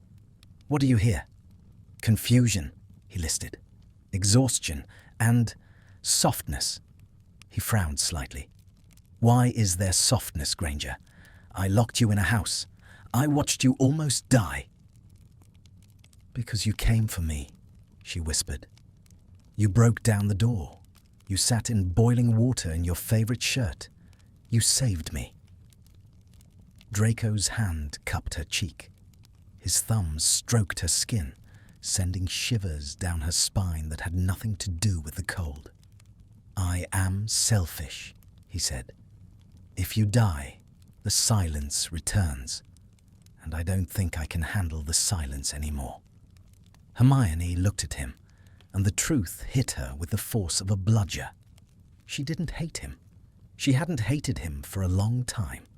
The anger, the fighting, it was just armor.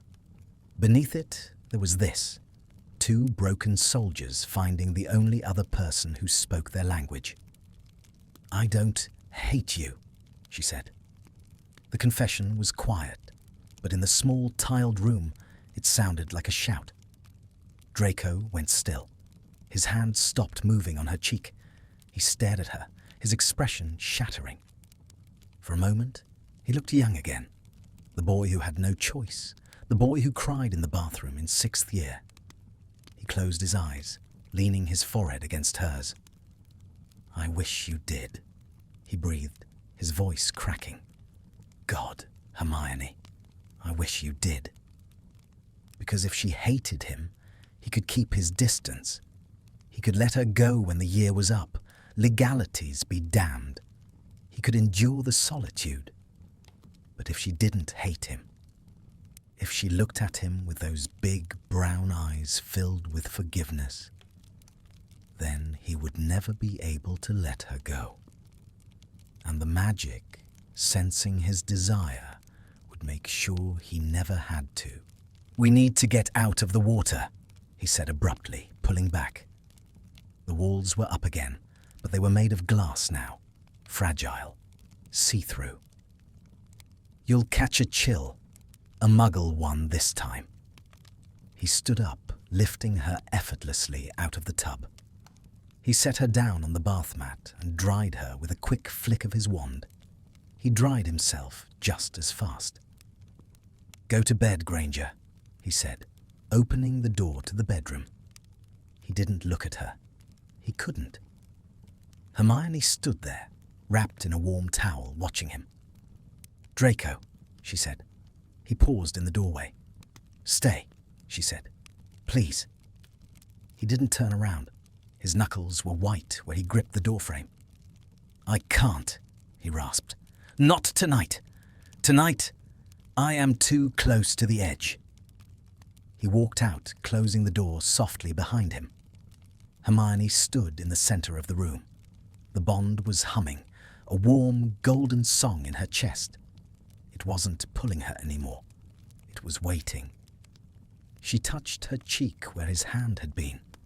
The fever was gone, but a new heat had taken its place, one that frightened her far more than the cold. She wasn't fighting the bond anymore. She was falling into it. The solarium of Malfoy Manor was a glass cage suspended in the void. Outside, the night was a churning abyss of wind and rain, the storm battering the enchanted panes with a violence that made the floorboards tremble. Inside, the air was stagnant, heavy with the scent of burning sage and the metallic tang of blood magic. Hermione stood by the central table, her hands resting on the open pages of the Codex Unio. The book was no longer screaming. It was waiting. She wore the same white dress from the hand-fasting ritual, now cleaned of mud and blood, but it felt heavier on her skin. It felt like a shroud, or a bridal gown. The distinction had blurred. "Are you certain?" Draco's voice came from the shadows near the door. He was pacing, a restless predator in a confined space. "Once we begin the chant, the arcanum will lock the room. There is no aborting the process." "St. Mungo's sent an owl an hour ago," Hermione said, her voice steady, though her pulse hammered a frantic rhythm against her ribs. 3 more patients have entered the final stage of the echo. Their veins are turning black. They have until sunrise. She looked up. Draco stepped into the circle of candlelight. He looked wrecked. The aristocratic veneer was gone, stripped away by days of shared torment. His shirt was unbuttoned at the throat, his hair disordered, and his eyes burned with a mixture of fear and a dark, starving intensity. "That wasn't the question," he said roughly. "I know the stakes for them. I'm asking if you know the stakes for you." He walked to the table, stopping directly across from her. The codex lay between them, the diagram of the entwined circles glowing faintly in the dim light. "The price of unity," he quoted, his voice dripping with bitterness. "It's not just a poetic metaphor, Granger. The ritual demands that we synchronize our magical cause completely. We have to tear down the walls. Every secret, every fear, every shadow I have, it will flow into you, and yours into me." "I know," she whispered. "And once the flow is established," he continued, leaning forward, his hands gripping the edge of the table until his knuckles turned white, "the magic will seal the breach. It will weld us together. You will never be able to block me out again. You will never be alone in your own head again." Hermione looked at him. She saw the terror in his eyes, not for himself, but for her. He was terrified of contaminating her. He saw himself as a disease and this ritual as the infection. "I've been alone in my head for a long time, Draco," she said softly. "Maybe I'm tired of it." His breath hitched. He stared at her, searching for a lie, for hesitation. He found none. "You are insane," he breathed. "You are the smartest witch of your age, and you are choosing to chain yourself to a corpse." "I am choosing to save lives," she corrected. Then she reached across the table and covered his hand with hers. The contact was instantaneous. A spark of gold light flared at their fingertips, brighter than the candles. The bond, sensing its moment, surged forward like a tidal wave. "Start the chant," Hermione commanded, her voice trembling with the force of the magic rising in her blood. Draco closed his eyes. He didn't pull away. He turned his hand over, interlacing his fingers with hers. His grip was crushing. "Sanguis in unum," he began, his voice low and resonant, vibrating through the wood of the table and into her bones. "Anima in unum," Hermione responded, the Latin tasting like ash and iron on her tongue. The air in the solarium shifted. The wind outside fell silent, as if the world were holding its breath. The shadows in the corners of the room stretched and twisted, reaching toward the center. "Non duo, sed unum," they spoke in unison. Not two, but one. The codex flared. A beam of pure white light shot up from the page, hitting the glass ceiling and refracting into 1,000 prisms. Hermione gasped as the floor beneath them seemed to dissolve. She wasn't standing on wood anymore. She was standing on a current of raw magic. And then the walls came down. It wasn't a physical collapse. It was mental. The barrier Draco had erected in his mind, the occlumency shields she had felt for days, shattered. She was flooded. It hit her like a physical blow, knocking the breath from her lungs. She felt his guilt, a cold, oily substance coating her heart. She felt his fear, a sharp, jagged glass in her gut. She felt his memories, the cold stone of the manor floor, the hiss of the snake, the crushing weight of expectation. But beneath the darkness, she felt something else, something blazing and hot and desperate. Need. It was a hunger so profound it terrified her. He needed her. He wanted her, not just as a key to the library, but as a woman. He admired her fire. He craved her light. He was obsessed with the curve of her neck, the sound of her breathing, the way she bit her lip when she was thinking. "Draco," she gasped, her knees buckling. "Focus," he roared, though his eyes were squeezed shut, sweat beading on his forehead. He was feeling it too, her insecurity, her loneliness, her confusing, terrified desire for him. "Don't break the connection. It's too much. It has to be." The light from the book grew brighter, blinding, searing. The magic was demanding the price. It wanted the seal. But words were not enough. The chant was just the key. It wasn't the turning of the lock. The book began to tremble. The light flickered, threatening to die. The connection was unstable. "It's failing," Hermione cried, panic spiking. "The magic! It doesn't believe us!" Draco's eyes snapped open. They were blown wide, entirely black, swallowed by the force of the ritual. He looked at the flickering light, then at her. "It needs a vessel," he rasped. "It needs the physical act to ground the metaphysical bond." "What?" "The seal, Hermione," he shouted over the rising roar of the wind, which had returned with a vengeance. "It needs the seal." He didn't wait. He didn't ask. He moved. He let go of her hand and rounded the table. He moved with a terrified urgency, closing the distance between them in a heartbeat. Hermione didn't back away. She couldn't. The bond was pulling her toward him, a magnetic force that defied gravity. He grabbed her face in both hands. His palms were scorching hot. His thumbs dug into her cheekbones, tilting her head back. "Forgive me," he whispered. And then he kissed her. It was not a gentle kiss. It was a collision. It was a desperate, violent crashing of two worlds that had been orbiting each other for years. It was hard and messy and consuming. Hermione let out a muffled sound of shock, but her hands instinctively flew up, gripping the lapels of his shirt, pulling him closer. The moment their lips touched, the magic exploded. It wasn't just light anymore. It was heat. A shockwave of pure golden fire erupted from where they stood, blasting outward. The windows of the solarium rattled in their frames.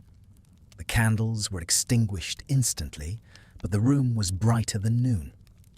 Hermione felt the bond solidify. It wasn't a chain anymore. It was a welding. She felt the exact moment her soul fused with his. It was a physical sensation, a sharp, searing pain in the center of her chest that instantly dissolved into a flood of warmth. She was him. He was her. She felt his hands sliding into her hair, gripping tight, anchoring her to the earth.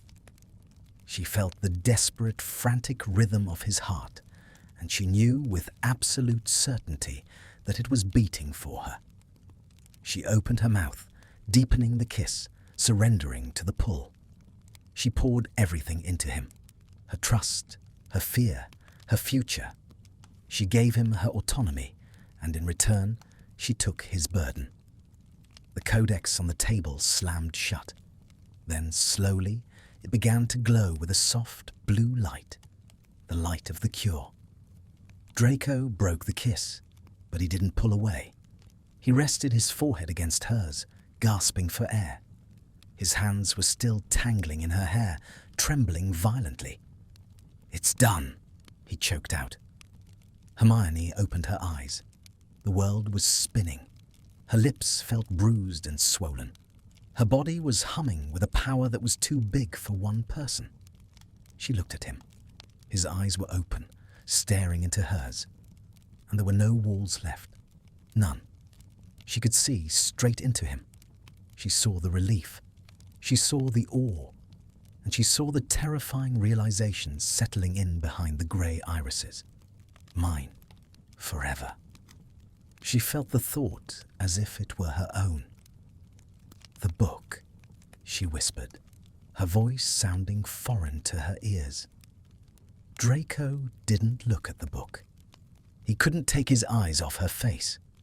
He ran his thumb over her lower lip, tracing the shape of it, as if verifying she was real. "Take it," he said hoarsely. "Take the cure, Hermione. Go save them." Hermione stepped back, her legs shaking.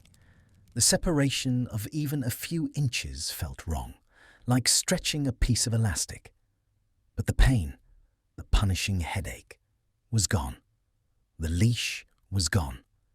Because you don't need a leash when the limb is attached to the body. She turned to the table. The codex had vanished. In its place sat a small crystal vial filled with a shimmering silver liquid, the essence of the countercurse, synthesized by the library from the energy of their union. She picked it up. It was cool to the touch.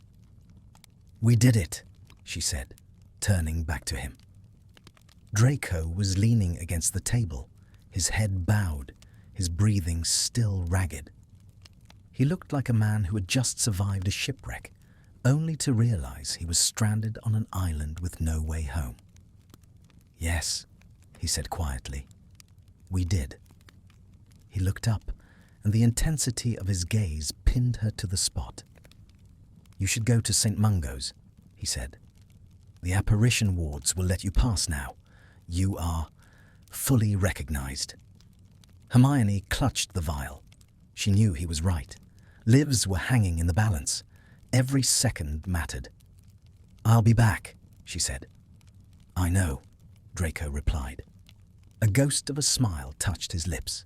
Sad, knowing, and devastatingly intimate. "I'll know the moment you decide to return. I'll feel it." He tapped his chest, right over his heart. Hermione swallowed the lump in her throat. She felt it too. A constant, steady thrumming in the back of her mind. A compass needle pointing always, inevitably, to him. She turned and ran for the door. She didn't look back. She didn't need to. As she sprinted through the rain-soaked grounds toward the gates, she didn't feel the cold.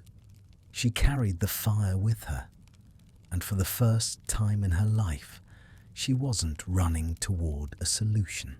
She was running away from the realization that she had just sold her soul to save the world. And the terrified part of her, the part that had just tasted Draco Malfoy's despair and desire, knew that if she had to do it all over again, she wouldn't hesitate. The marriage was no longer a contract. It was a scar, and scars never fade. The year ended not with a bang, but with the quiet scratch of a quill on parchment. It had been 366 days. Hermione stood in the atrium of the Ministry of Magic. The morning light filtered through the enchanted ceiling, casting a pale, watery blue glow over the polished black tiles. It was November, and the air outside was biting. But in here, the climate was controlled, sterile, and indifferent. She checked her watch. 8:58 a.m. Her wrist felt light. The silver scar from the hand-fasting ritual had faded to a pearlescent white line, barely visible against her skin. But beneath the flesh, the weight remained. It was no longer the crushing, suffocating pressure of the early days, nor the volatile, burning fire of the ritual. It had settled into a hum. A constant, low-frequency vibration that lived in the center of her chest, syncing her pulse to a rhythm that originated several miles away in a manor house in Wiltshire. She felt him arrive before she saw him. A shift in the air pressure, a sudden sharpening of her senses. The hum in her chest spiked, turning into a pull. Hermione turned. Draco was walking toward her from the fireplaces. He wore black, always black, cut sharp and severe to hide the gauntness that had never quite left him. He moved with that fluid, phantom grace, parting the crowd of rushing ministry workers like a stone dropping into a stream. He stopped 3 feet away, the perfect social distance for acquaintances, the agonizing distance for a soul bond. "Granger," he said. His voice was cool, composed, the perfect mask of the Malfoy air. "Malfoy," she replied. They didn't touch. They didn't smile. To an observer, they looked like two business partners meeting to conclude a tedious transaction. But the air between them shimmered.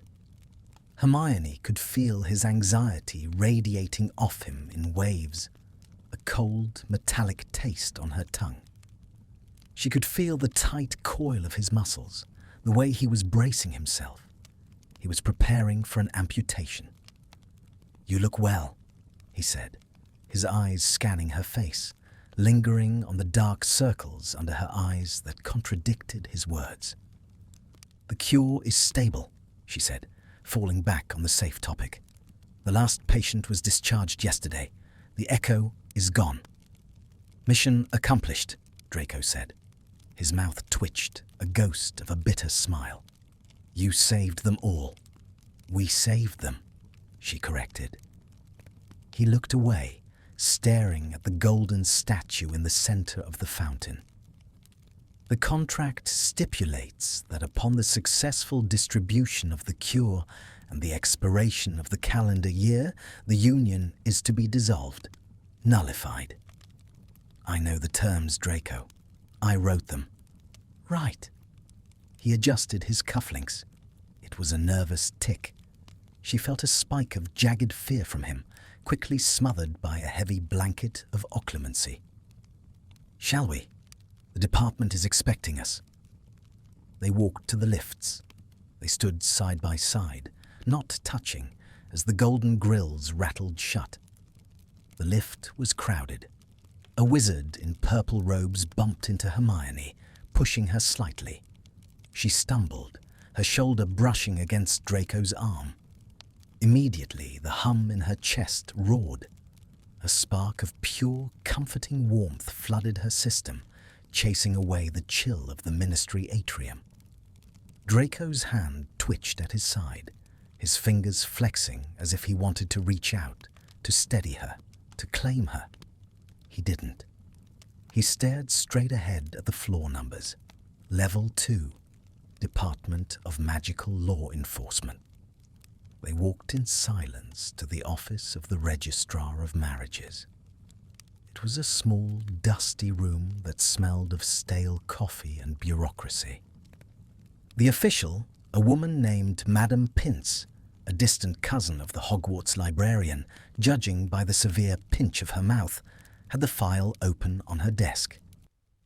Lord Malfoy, Lady Malfoy, she greeted them without looking up. You are here to enact Clause 7, the dissolution. Yes, Hermione said. Her voice sounded thin. Very well. Madame Pince waved her wand, and a long roll of parchment unravelled across the desk. It was the original contract. The signatures at the bottom, Draco Lucius Malfoy and Hermione Jean Granger, still glowed with that faint, unsettling gold light. Standard procedure, Pince droned. Both parties must sign the annulment decree. It states that the marriage was never consummated in the traditional sense. Draco made a noise in his throat, a sharp, strangled sound. Pince paused. Is there an issue? No, Draco rasped. Continue. That the union was purely for the purpose of heritage access, and that no emotional or magical attachment remains. Once signed, the magical resonance will be severed by the department's breakers. Severed. The word hung in the air like a guillotine blade. Hermione looked at the quill Madame Pince was holding out, a black eagle feather. Who goes first? Pince asked. Draco stepped forward. I will. He took the quill. His hand was steady, but Hermione, attuned to his every micro-movement, felt the tremor running through his magical core. It was a scream of protest. He bent over the parchment. He lowered the quill to the line. Do it, Hermione heard his thought. It wasn't telepathy.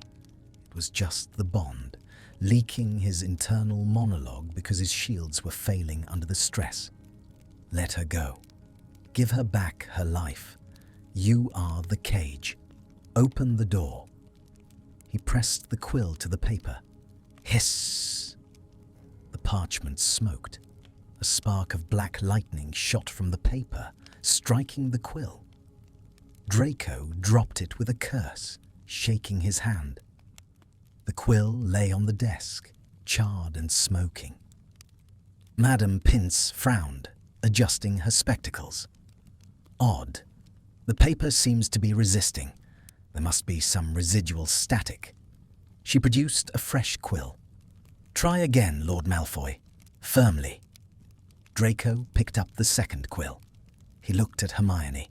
His eyes were pools of grey wreckage. He was begging her to forgive him for what he was about to do, for cutting the cord. He tried to sign. This time the reaction was violent. The ink bottle on the desk exploded. Shards of glass flew across the room. The parchment curled up on itself, hissing like a nest of vipers, glowing with a fierce, angry red light. The floor of the office shook. Merlin's beard! Pince shrieked, ducking behind her desk. Draco staggered back, gripping his chest. Hermione gasped, clutching her own heart. The pain was blinding. It wasn't the parchment rejecting the ink. It was the bond rejecting the intent. It felt like someone was trying to rip her heart out through her ribs. It won't let me, Draco whispered, staring at his hand. It won't let me sign. Because it's a lie, Hermione said. She stepped forward, her shoes crunching on the broken glass. The pain in her chest subsided the closer she got to him. What? Draco looked at her, wild-eyed. The clause, Hermione said, her voice gaining strength. It states that no emotional or magical attachment remains. That is the condition for the annulment. She looked at the smoking parchment, then at the man standing amidst the wreckage of the office. It's a lie, she repeated. There is attachment. Draco went very still. Hermione, don't. Don't what? Don't do this out of pity. Don't do this because you feel the bond compelling you. The department has breakers. They can force the severance. It will hurt, but you will be free. Is that what you want? She asked. To be free. Draco looked at her. He opened his mouth to say yes, to say the noble, self-sacrificing thing he had rehearsed for months. But the bond didn't allow lies. Not anymore. No, he whispered. The truth fell out of him, stark and undeniable. I want to keep you. I want to go home and burn this contract. I want to wake up every day and know you are within reach. He took a shaky breath. But I am not a good man, Granger. And this is a life sentence. I stopped believing in good men and bad men a long time ago, Hermione said softly. She took another step. She was in his space now. The hum in her chest settled into a purr. The world felt right again. I believe in choices, and I believe in consequences. She reached out and took his hand, the one that had tried to sign her away. It was cold, trembling. She warmed it between her own. Madam Pince, Hermione said, not looking away from Draco. The official peeked out from behind the desk, looking ruffled and terrified. Yes? We won't be signing the papers. But the contract, Pince stammered. The expiration. The contract was for a marriage of convenience, Hermione stated clearly. That marriage no longer exists. It has been replaced. Replaced by what? Hermione looked up at Draco. He was looking at her with an expression of such profound, terrified hope that it broke her heart and put it back together in the same beat. By a marriage of binding, Hermione said. Old magic. You can't annul it. You can't break it. It is done. She squeezed Draco's hand. Let's go home. Draco's fingers tightened around hers, crushing and desperate. He nodded, unable to speak. They turned and walked out of the office. They left the smoking parchment, the shattered ink, and the bewildered official behind. They didn't speak in the lift. They didn't speak in the atrium. They walked out of the ministry hand in hand into the biting November wind. They apparated. The crack of displacement faded, replaced by the silence of the Wiltshire countryside. They were standing at the gates of the manor. The iron gates groaned open at their approach, sensing the blood, sensing the lady. They walked up the long gravel drive. The rain began to fall, a light, freezing drizzle. When they reached the front door, the same door Hermione had tried to run from months ago, Draco stopped. He turned to her. He didn't let go of her hand. You can still leave, he said. The wards are keyed to you now. You can come and go. You don't have to stay here. My books are here, she said. We can move them. My lab is here. I can build you another one. You are here, she said. Draco closed his eyes. A drop of rain ran down his cheek, indistinguishable from a tear. I am here, he agreed, and I am not going anywhere. He opened his eyes. Are you happy, Hermione? Truly? Or have you just resigned yourself to the cage? Hermione looked at the looming dark house. It was a fortress, a mausoleum, a prison. But then she looked at the invisible golden thread that pulsed between them. She felt the warmth of his hand. She felt the quiet, steady presence of his mind touching hers, not invading, just existing, a witness to her life. She stepped closer to him. She reached up and placed her palm flat against his chest, right over his heart. She felt it beat, thump, thump. It's not a cage, Draco, she whispered. It's an anchor. She rose on her tiptoes. This time the kiss was not an explosion.